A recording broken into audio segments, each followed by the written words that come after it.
things look pretty dicey. I mean, they really do. We've got a lot of the NATO nations sort of rallying behind Greenland at the moment about it. But this is a crazy time, guys. It's a crazy time. Yeah.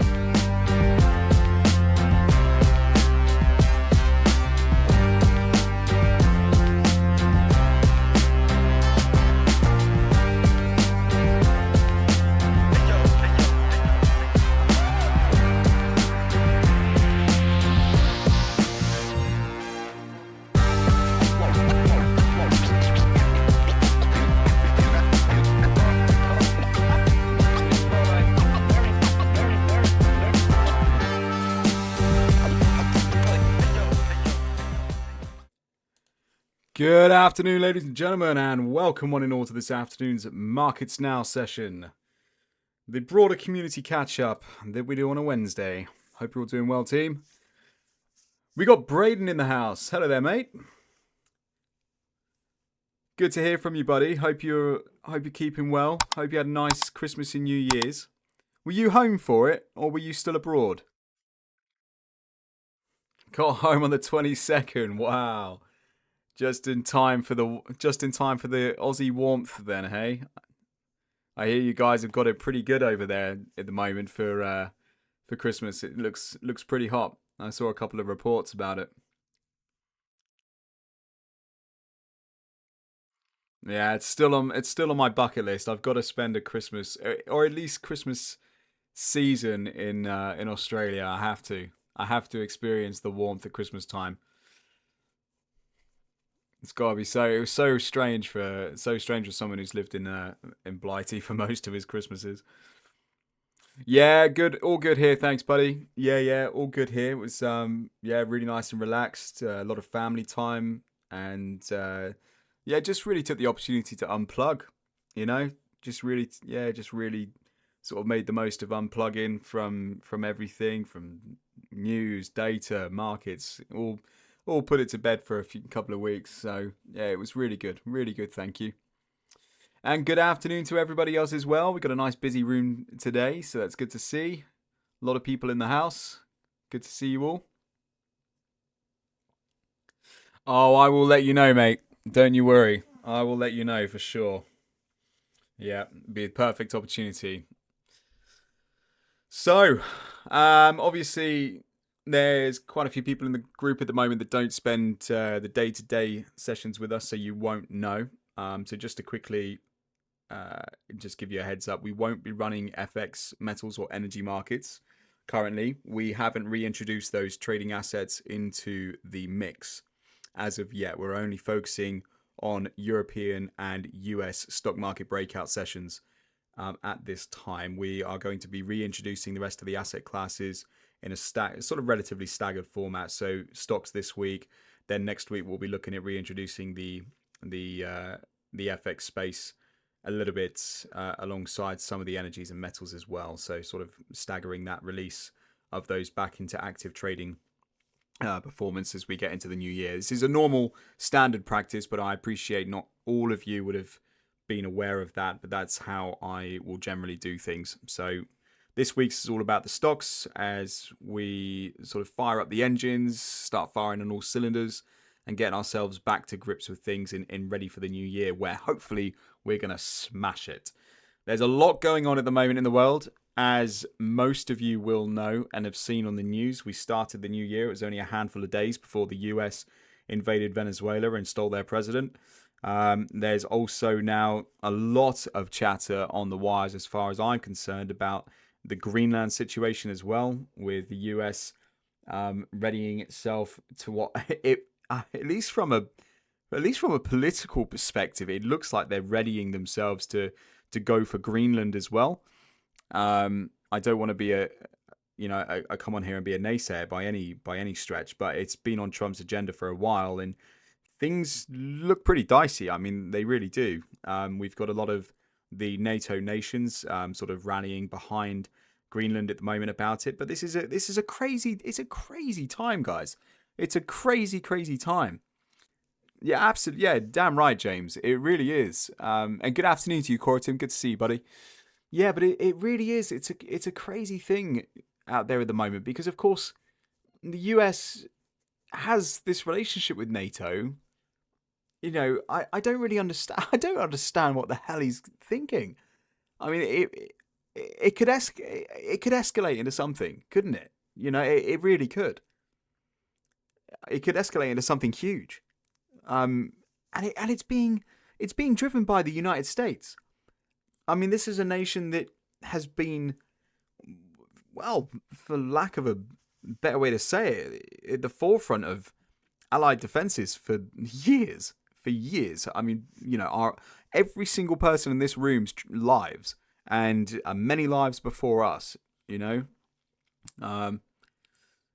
Yeah, exactly. That's right. If NATO stands by their rules and the rules that have been instilled for many, many years, what's that going to do? It's going to force war, isn't it? It's going to force war between a lot of other nations. So I just don't know what's really going on. I just can't make any sense of it. I suppose there's no point trying to make sense of it, is there? Because I would like to think we're all a good group of logically minded and morally minded individuals in this trading room, and we're talking about I really don't like being this political, but we're talking about insanity. It just seems like, doesn't it? So how the hell are you going to reason with it when there's just no reasoning with it? But anyway, in terms of the markets, I mean, Jesus, we've gotten off to an absolutely cracking start this year. Dow Jones, we were just talking about it yesterday in one of the Trader Lounge sessions. Look at the US 30 Dow. Look at that for a beginning of 2026. Trading up at 49.55. It's still going. We were talking about having a possible retest today. But oh no, Dow Jones is currently getting a bid. It looks like it's front running into the US session this afternoon. It looks like it wants to continue. Obviously, we're going to try and, we're going to plan for potential shorts this afternoon. But yeah, I think markets are just rallying. NAS 100's having a bit of a tough time at the moment, but that's not driven predominantly by any kind of geopolitical fears. That's actually the individual stocks in this one are having a bit of a tough time at the moment, and the looming fear of the AI bubble coming to an end, which is really escalating now. The S&P 500's having a pretty good time, but not quite as good as the US 30 Dow. But yeah, I mean, these markets, they're looking propped up. They're looking resilient. I mean, the head of the country who controls most of the trading assets within these indices is doing things that scares the big Jesus out of most people, I would say. And yeah, markets are loving it. So who knows? It's crazy. It's crazy, guys. And we are only on the 7th of January. Where are we going to be in Q2? I think that's the golden question. I would do anything for a crystal ball right now, I tell you. So anyway, packing it in, then we've got some decent growth going on in most of the European assets. UK FTSE had a really wild day yesterday. It did come down today. We managed to get a successful short in the UK FTSE this morning, which is pretty decent, but we did take a loss in the DAX. As it happens, it actually looks like it's had a rally since then.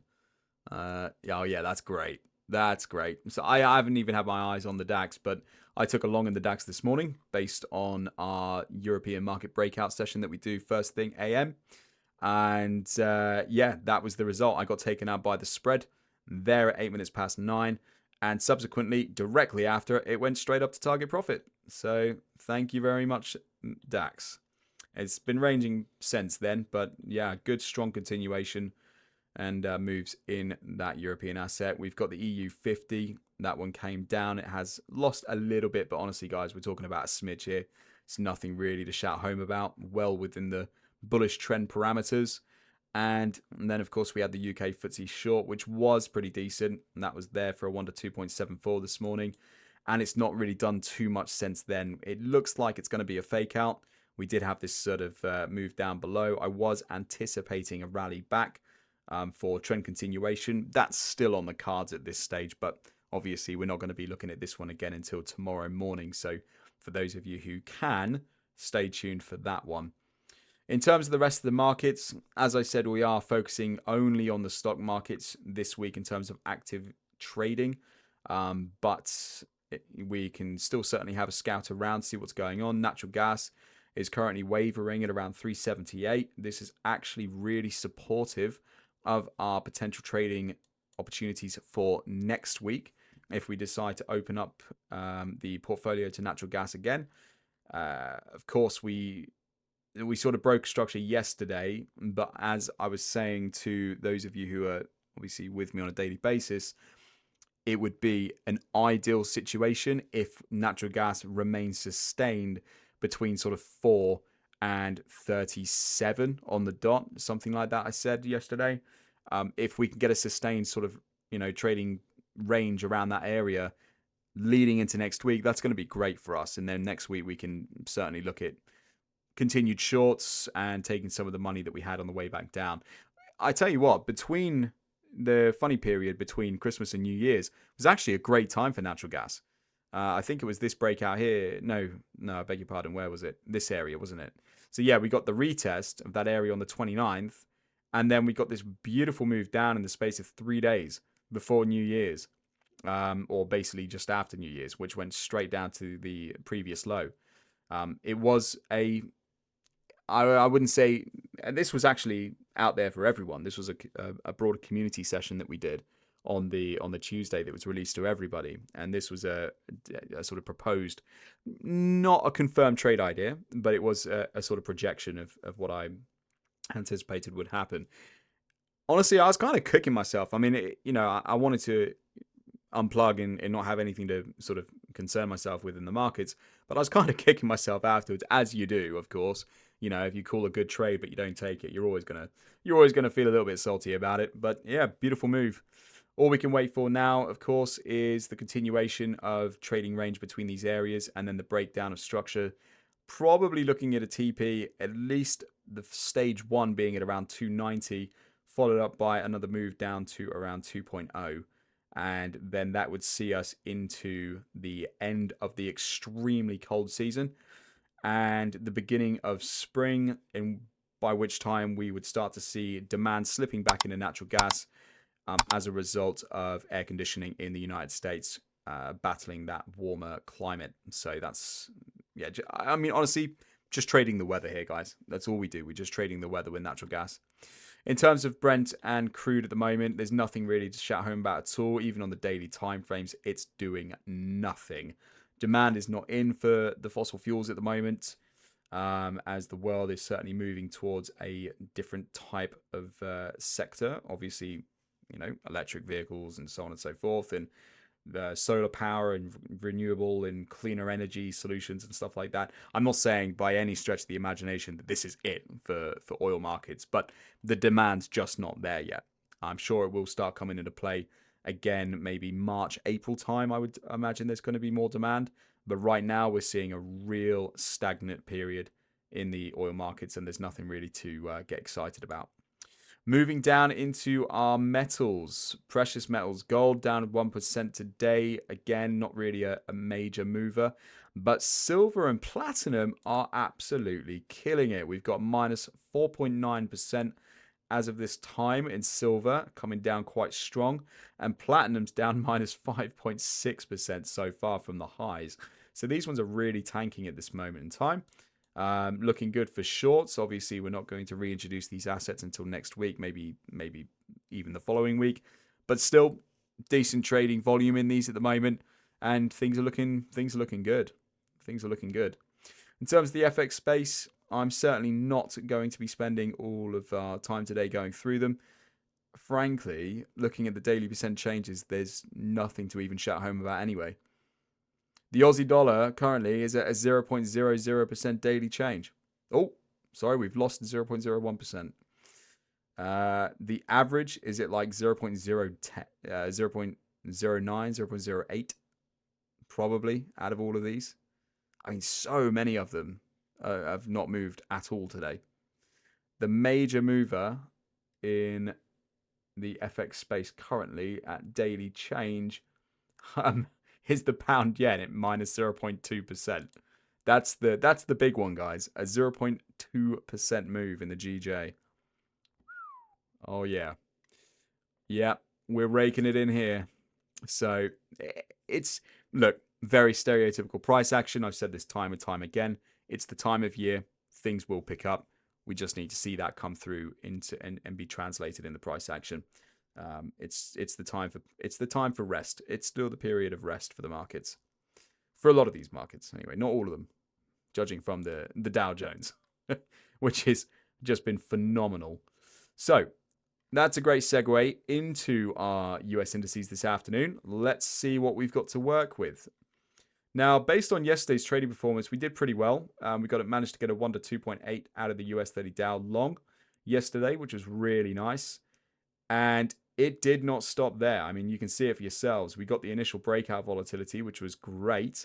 From that point on, it just exploded, guys. I mean, we managed to capture maybe, I don't know, 0.35 out of a whole move, fractional, of 1%. So an incredible move, and it topped out at 5 a.m. this morning. It did not stop being bid from 2 o'clock yesterday until 5 a.m. this morning. It just continued going. Look, I mean, yesterday I was thinking more on the lines of it being short, and we see a sort of profit taking period of time, market coming back down, a big liquidity at maybe 48.80 and going on from there. It didn't happen. It just rallied yet again. Looking at it now, I mean, I'm still on the side of shorts, and I'm gonna be. I'm gonna be ready for longs. We are gonna be ready for longs. We will have the trading opportunity ready for you. But ultimately, I've still got a short bias. I have to have a short bias. I'm a slave to the rules and the process and how these commercial players are, working their money. And at the end of the day, there's going to be money sat in the market down at around 49.24 to 49.18. It needs to be collected at some point in time. It's just a matter of time. So it would be great as well to think, oh, yes, break of structure at 49.43, and we'll have a target profit there for like a 1 to 6. That's just not going to be the reality, though, of course. If we go down to the 1 minute time frame here, analyze things under the microscope, what we're going to be doing first of all is looking back in time for periods of inflections. So, for example, I mean, we're only going to be finding very, very small ones, but that's okay. We're currently trading up at the high 49.54. So we know that there's a ceiling here, which could be construed as there as well. So we're kind of trading up against that ceiling currently. We've got I would say like a sort of very, very intermediate 1 minute floor here as well, like very small short-term intraday floor. But that's not a bad margin that by any stretch. I mean, look at that, right? That's a pretty decent margin. We can get some trading in there, I reckon. If we get the breakout down below the lows here, I would like to think that we're going to go for a big push down to 49.31. So it could potentially be a very, very healthy day. I would say to have a TP at around there is going to be wise. And the reason for this is because we have the full process of the inflection point, but then the multiple retests before we get the continuation. It's very, very short term, but it is also nowhere near the designated target zone, which is down at 49.22. There may be the opportunity, if the market doesn't completely sink, there may be the opportunity to manage this out into something much larger, but it will require a very hands-on approach. If you want to go for just the pure set and forget trading opportunities, then they will be taking place between these two areas, I should imagine. Now, the breaker structure for this short, it is going to be a little bit dicey, but we'll be looking for the breaker structure at around this area in here. And that's going to be for the short. It's dicey because it's not the only area where there are structural points. So you may see price action bounce back off one of these points here. But I think it's important to go for the semi-aggressive entry, I would say, today, just because we're going to be able to have our stop losses a bit higher and get a little bit more defense in there against a potential pullback. So entry, target profit down at the lows there, and with our stop loss, I would like to think we're able to have that at around 49.47 there, 477, should I say. And that, I hope, is going to be able to get that low in the market. No, it's not. We're just going to have that touch higher, aren't we? So let's go for a 1 to 2.56. No. I wanted 2.65. I wanted 2.65 on that. And what that's going to do is just incorporate this area, and this area inside the stop loss. If we can just get that in there, we're happy. We've got a lot of points inside this area here, which is going to offer a lot of protection. We've also got this area here, which is a bit of a risk point. So if we can clear out all of the money hanging around in here and still look weak, we're going to be good to go for that short. Now, this is, I wouldn't say this is a major intraday trade. It's not a huge one, but it is definitely teetering on the side of intraday rather than day trading. And obviously there's some caveats with taking a trade like this on a 1 minute time frame. You may end up having to keep the trade open for longer than we wanted. We may hang around for, a few hours rather than the 15 minutes to 30 minutes that we like to see on those quick turnaround trades. But it's just the nature of the condition that we're trading in at the moment. We have to be adaptable to it. Now, in terms of where the market's currently trading, I mean, we're already getting up to the 2 o'clock mark, so we don't have long before the bell rings. We've got this area in here, I think, is a really tidy little breaker structure point in there, just through all those lows. So if we can get a rejection from the high up here and push through, that there is also going to be a worthy trading opportunity. Now remember, this is not pre-market, okay? We are not taking this in the pre-market. So if this triggers within the next 35 minutes, we don't take it. We just have to let the damn thing run, and then we'll look to reevaluate once the bell actually rings. In terms of a bullish breaker structure point, we can be really aggressive with this one, like almost hyper aggressive, and look at that potential area in there, or just raise this ever so slightly to the one above, and just so we can clear out this low. Now, generally speaking, if the market's risen above this level, it does end up rising back to the top, but it does have some pretty wild fluctuations. I would personally like to have it down here, because it means the stop loss can then be even lower at around 49.46 and still be a really nice risk reward ratio. So if we have the entry there, targeting the high, the stop loss, I mean, that's a 1 to 3.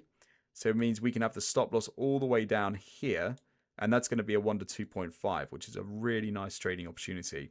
Gives us a lot of protection and clears out most of these lows. The only low it doesn't clear is the very tip point of that one there.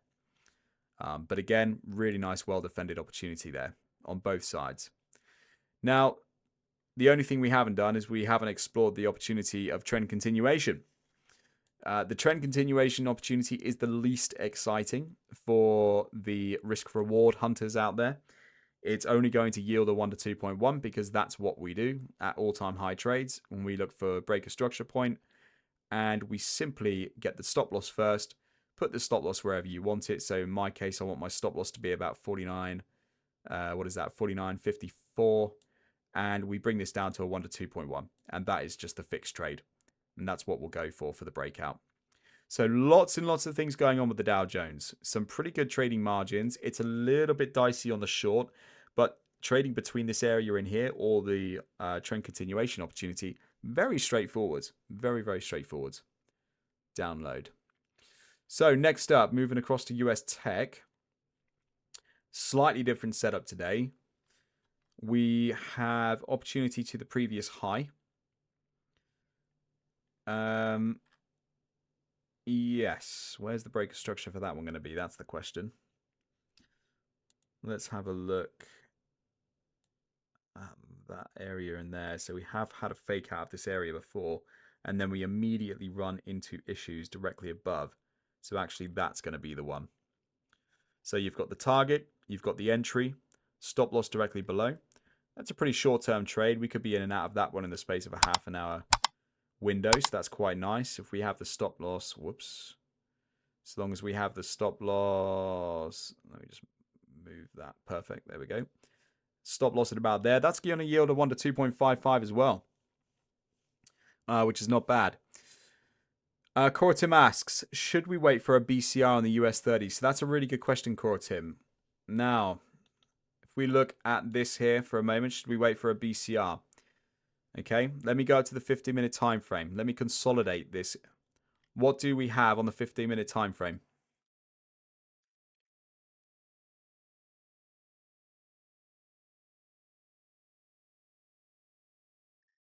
Question time, guys. What do we have on the 15-minute time frame?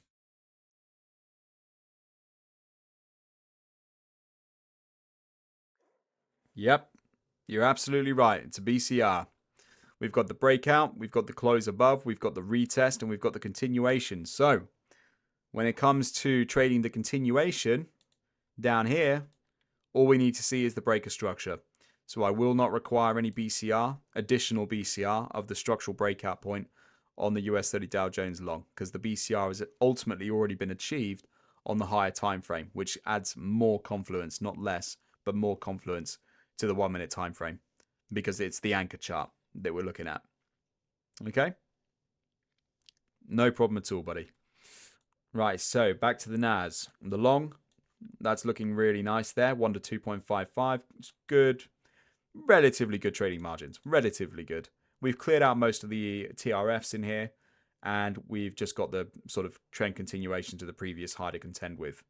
Now, in terms of the short, there's nothing we can do at this moment in time because we haven't reached this area, which is going to now be used as the rejection point for a short. We've got the target profit in place. Excuse me. What we're going to do here is look at a culmination of things. We've got the ascending level, which is going to rise up through there.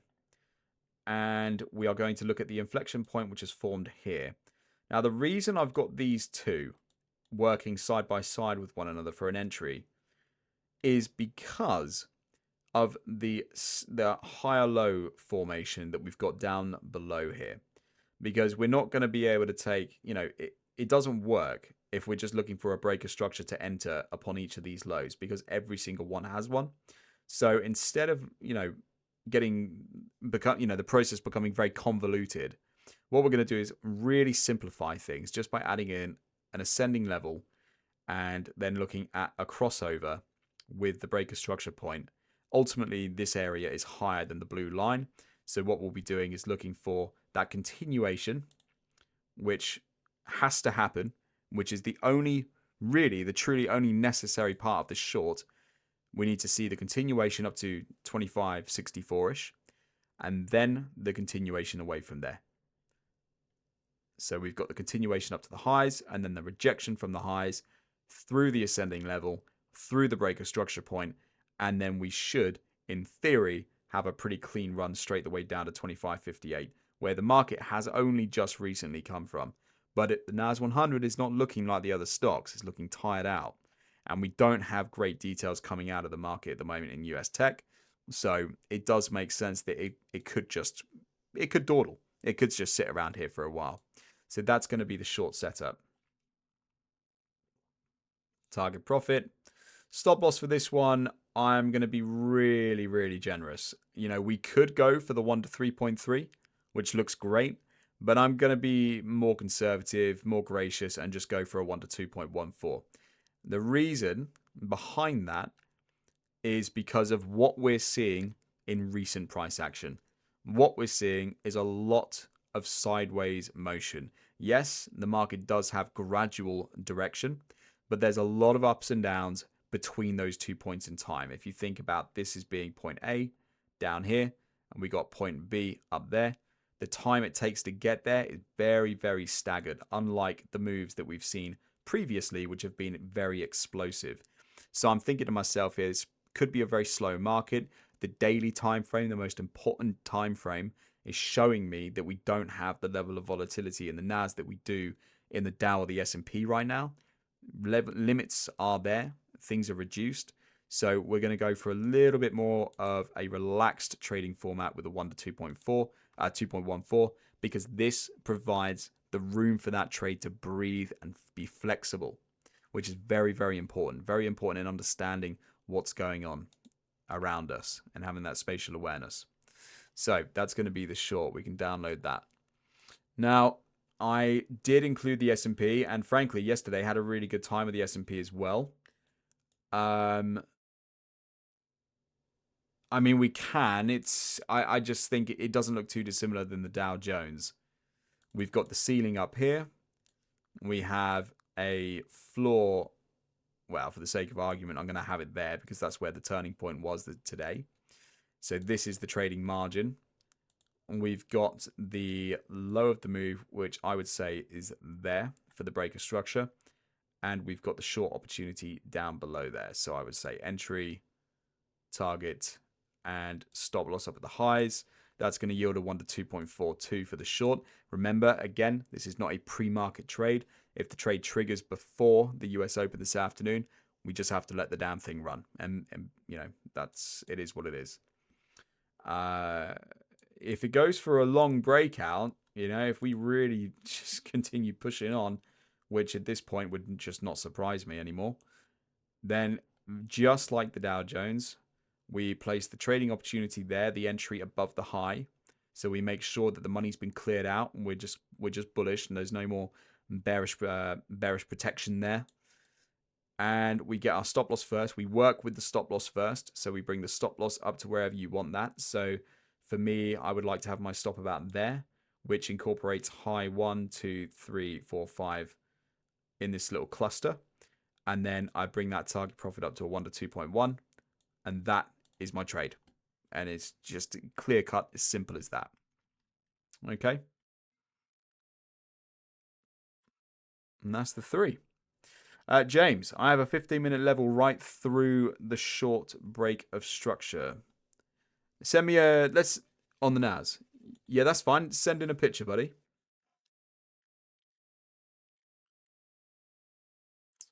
To be fair, on this NAS 100, just on reflection, I'm thinking we could actually take a long back up through this area in here. So the market comes down, and then we take the trade back up to the highs again as well. So there is actually, yeah, there is that to contend with as well. I mean, this is yielding a 1 to 3.8. I would bring that down to have a 1 to 2.7. And that is a fantastic trading opportunity because it incorporates all of the lows of that move. So that would be really nice to see that. I'll take a revised image of that one as well for everyone. Right, let's have a look at this. So I'm not sure which one it is. I have a new laptop and I can't suss it out at the moment. That's all right, buddy. Yeah, no worries. Let's have a look. So we got the S&P, US Tech, NAS 100. Okay, here we go. And that's on a 15-minute time frame. Yeah, you're probably looking at that one right there. That's the one I'd be looking at. Just drop that down just a smidge. Yeah. So that's fine. You'll break a structure point at the lows. What moves that then? That's this one. So that's right down at the low there. So that's fine. Hey, good afternoon, Kai. No problem at all. Yeah, no problem at all. That's fine. I know. I've got the dreaded MOT coming up as well. Always a scary time of year, mate.